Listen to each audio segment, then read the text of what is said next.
گەشتی من لەگەڵ فۆتۆگرافی لە تەمەنی 12 ساڵی و دەستی پێکرد لە سەر شەقامی شاری سلێمانی خەریکی شوتی فرۆشتنم. هواي كنت أسمع انتقادات من أقرب الناس إلي إنه أنت شلون مصور، أنت شلون طبيب ودا تشتغل مصور. دايكو من چجورا باور کرد که ده اف هیویوم که ده جيروكي نویسم و ده جيروكي ده ما تشتاي. فهم اللي وصلت له هسه اني هو انتقام لهوايه ناس قالت لي انت ما راح تصير، انت ما راح توصل، انت فاشل، انت شخص لحالك، انت دا تخبص. ما اكو شيء يتحقق بدون ما انت تسعى، بدون ما انت تدور. وان جا تربينم كوابا وكون دقينا يوم الخندرابانه تصوير كل موبايلك اللي دسكوت بخوارا لخوشيا تلقوا بومن خوشترين هز بوراجع.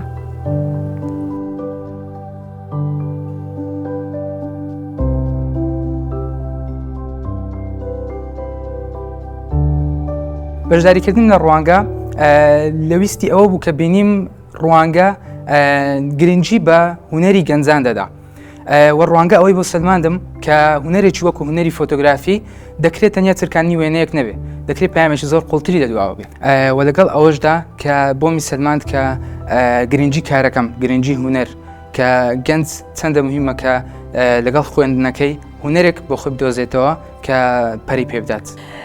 أكيد كان أكو تحديات، يعني أنا من بدأت أكتب وأنا عمري 10 سنين، كنت بالابتدائية.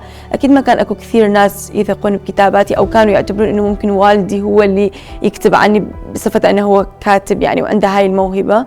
فبعدين من صارت الجوائز ويعني فزت، الناس لا بدأت تثق أكثر بالكتابة وتعرف إنه لا، إنه هذا الكتابات فعلا كتاباتي. أنا قدرت إنه أوصل هاي الكتابات لمكان أفضل، وقدرت أحطها بمكان ممكن دلال اللي قبل 10 سنين ما كانت تحلم به. يعني أنا من كان عمري 10 سنين ما كنت أحلم إنه في يوم من الأيام راح أكون أحد الفائزين بروانكا.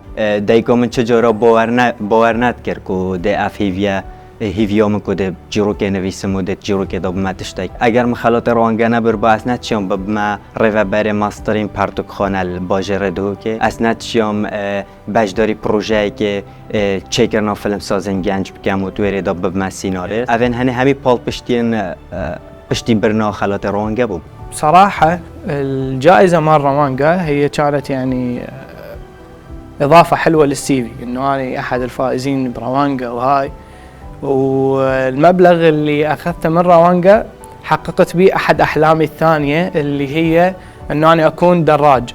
طبعا إحساسي إنه أنا كأحد الفائزين بمسابقة بهاي الضخامة وعندنا يعني على مستوى العراق، هذا شيء كلش فرحني وضاف لي، خلاني أكون جريء أكثر، باعتباري إنه حتى معاملة روانجا لنا من اجينا لأربيل، من رحنا لبغداد للإيفنت، يعني بين قوسين حسسوني إنه أنا صدق فنان.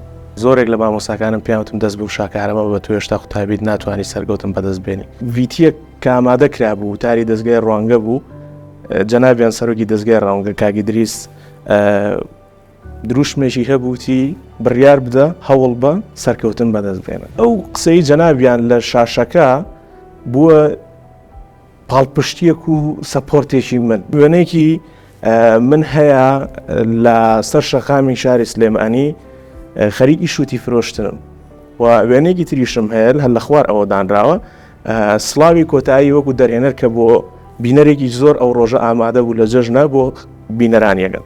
ئەو وێنەیەم بڵاو کردەوە بۆی خەڵک بزانێت کە من ئەوەندە بە ئاسانی و هینانم بەدەست نێنەوە ئەو گەیشتن بە ئەو شوێنانێکە خۆم ئەمەوێ. هواية ناس كانوا ضدي لأنه دا أشتغل كوني طبيب ودا أشتغل بمهنة التصوير.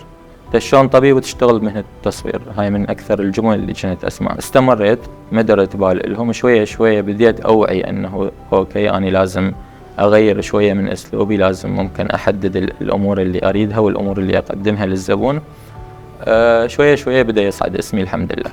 من ضمن الجوائز اللي سلمت من قبل روانجا كان أكو جائزة مالية.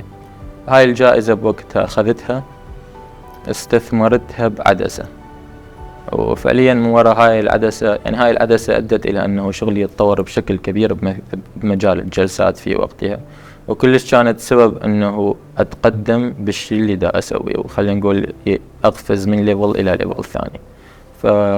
يعني جدا ممتن أني الروانجا على الشيء اللي صار وياي، وممكن يكونون يعني في وقتها حتى لو كان الشيء بسيط فممكن يكون فد شيء خلاني أستمر أنه أوصل للشيء اللي أريده وللشيء اللي أنا وصلت له حاليا. سەرتاش زۆرە بەڵام ئیشی من جیاوازەکەی بوو ئەمن گریم دەکەم ئیشی مەکتب ئارتیستی دەکەم مەسەلەن لە زۆربەی فیلمەکە سینەمایەکان ئیشی برین و داعم و کارساتێ فکرم کردەوە گوتم باوەڕ ناکەم لێرە کەسەکە ئیشانم کاری تەقدیمم کرد تۆنیش تەقدیمم کرد کە گەنجێک بووم عین تازە دەستم پێ کردیە دوکانێکی بچووکمەوە سەبر گەورەم کرد ئەمن 13 دلار کاتی کۆرۆنای زەرەر کرد خانیم لەسەردانا و وەزعی زۆر قورسم بەسەرداهات و هەتا حدەک لە ماڵش سراحەتم کرد نەمتوانی ئیش بکەم دەستم ئیشی نەدەگرت بەڵام خۆشەویستی ئیشەکەم کە سەرتاشم و جیاوازی ئیشکردنەکەم وای کرد کە هەڵبستمەوە و ئێستا زۆر باشی ئیش دەکەم ئەستان ڕابردوم لە بیر کردیە. خڵاتەکانی ڕوانگە لە بۆ من زۆر جێگای بایەخ بوو بەڵام دوای ئەوەی کە بەشداریمان لە ڕوانگەکەی تر دەستگاکان خۆیان هاتن دەستگاکانی ڕاگەیاندن و شوێنەکان کۆنتاکت و پەیوەندیان کرد بۆەوەی کە زیاتر پرۆژەکە بناسێنن. پێشەویش مەزان کۆ هیچ حەزم لە کۆمپیوتەر نەبوو هیچ نەشمەزانی بەکاری بهێنم و بیرمە لە مەکتەبیش وانەکانی کۆمپیوتەر خۆمە دەسیەوانە نەمەویست بچم شووریشەوە بەس لە دوای مەرحەلە سێوە کاتە پرۆژێکم ئامادە کرد بۆ زانکۆ شتێکی زۆر بەیسک بوو کە مە سێرچم کرد بینیم حەزم بۆی هەیە ئامادەم کە لە پێناویە هەوڵ بم چون دەربارەی ڕوانگە ئەوارد خوێنمەوانە بینیم ئیڤنتێکی زۆر گەورەیە لە هەوڵێکی گەورە چەندین کەسی لەیە ئەو کالەبرێ کچێکی شەرمن بووم وەکو شتێک ئەموت نام بەشداری ناکەم لەوەیە بەڵام دوای ئەوەی کە ڕوانگە هات و ئەو ڕۆژە هات هیچیت پەشیمان نەبووم ئەسڵان گەورەتری شانازیم بوو لە ژیانما بۆ من. زۆربەی کاتەکان شتەکان بە نێگەتیڤ ڕۆیشتووە زۆربەی کاتەکان شتەکان بە نێگەتیڤ ڕۆیشت زۆربەی ئەو کەسانەی کە لە دەوروبەرم بوون لەو کاتەدا یعنی هەتا خێزانی خۆشم عایلێ خۆم داکم باوکم سپۆرتی ئەو فکریان نەدەکرد لە بیدایەت دواتر کە ناوی سێەوەکە دەرچوو ئەو سپرایز یعنی پێم خۆش بوو زۆر لەوەی زیاتریش کە ئەوە بوو کە برنەوەی خەڵاتەکان بوو کە بتاکیز یەک بوو لە ڕۆژە خۆشەکان. من ڕەمادی کوردم عربي قەڵچی کۆیم ڕواندزم بۆژێڕێ دووکێمە سلێمانیم هەولێرم من الموصل ئاینەکەشم مسلمانە گرنگ نییە تۆ خەڵکی کوێیت دیانەتت مسلمان بی مەسیحی بی بربەست نییە لە سەرکەوتنی مرۆڤ بەڵکو ئەوی گرینگە کە تۆ بە دوای هەلەکاندا بگەڕیت تۆ ئەو ویستت هەبێت کە بە دوای هەلەکاندا بگەڕیت و هەلێکی وەکو ڕوانگە بقۆزیتەوە و بەشداری تێدا بکەیت.